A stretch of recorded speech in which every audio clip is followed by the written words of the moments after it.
The Galactic Research Station Infinite Curiosity had gone 827 days without a safety incident. Then they hired Marcus Rodriguez as Chief Safety Officer. "All right, everyone, gather round," Marcus called out, his voice carrying across the multi-species laboratory. "Time for our first real safety briefing." Dr. Velnine, a gelatinous Altarian, quivered nervously.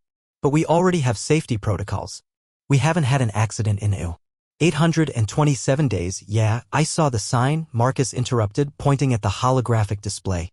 "Also saw your safety equipment.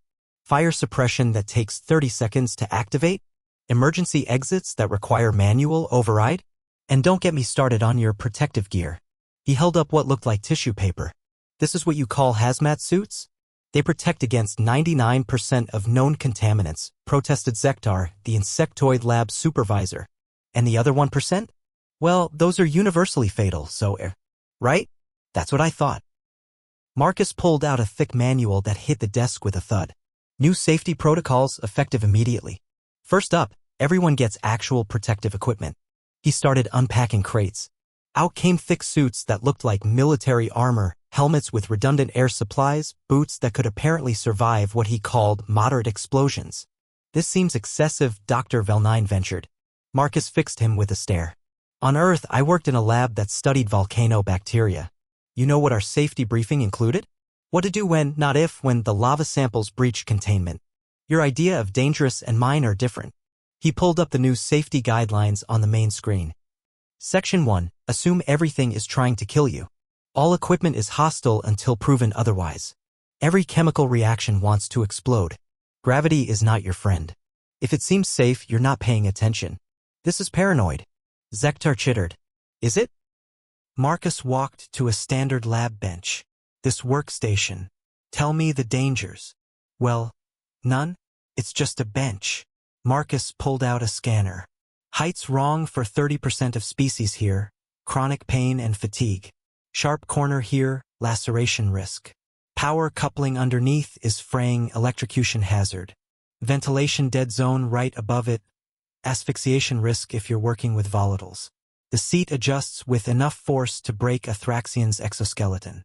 And the emergency shutoff is placed where a human would instinctively grab during a fall, but where a sea tyrant's acid glands would discharge if startled." The room fell silent. "Still think I'm paranoid?" Over the next week, Marcus transformed the station. Every corridor got emergency supply caches. "When the power fails, you'll thank me." All equipment received triple redundant shutoffs. Machines don't get tired, but operators do. Mandatory daily drills. Fire doesn't wait for convenient times. Color-coded everything in a panic nobody reads. Everyone sees colors. Emergency sirens in frequencies every species could hear. Amazingly, you were missing the range that makes humans instinctively run. The breaking point came when he introduced Failure Friday.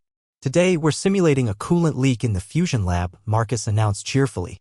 "But that would be catastrophic," Dr. Velnine protested. "Exactly. So let's practice." He hit a button. Alarms blared. Emergency lights flashed. "You have 2 minutes before this section becomes uninhabitable. Go." Chaos. Then, gradually, organized movement. Species helping species. Proper equipment usage. Evacuation in 90 seconds. "Excellent." Marcus beamed as they regrouped. "Only 3 casualties this time. Next week, we'll add a hull breach." "Next week," the entire staff cried. "Of course.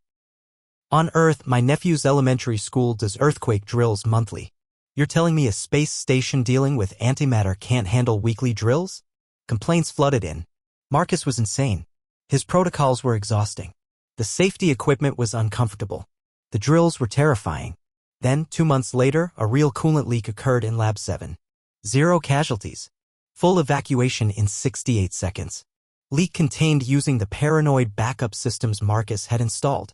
As the crew gathered afterward, shaken but unharmed, Zektar approached Marcus. "How did you know?" Marcus shrugged. "I didn't. But on a Class 15 Deathworld, the question isn't what if something goes wrong. It's when it goes wrong, will we be ready?" He pointed at the safety board. It now read, "This station has gone 0 days without a safety incident. Everyone survived. That's the only number that matters," Marcus said. "Welcome to Human Standard Safe." The crew exchanged glances. Terrifying? Yes. Exhausting? Absolutely. But they were all still alive. Maybe human standard safe wasn't so bad after all.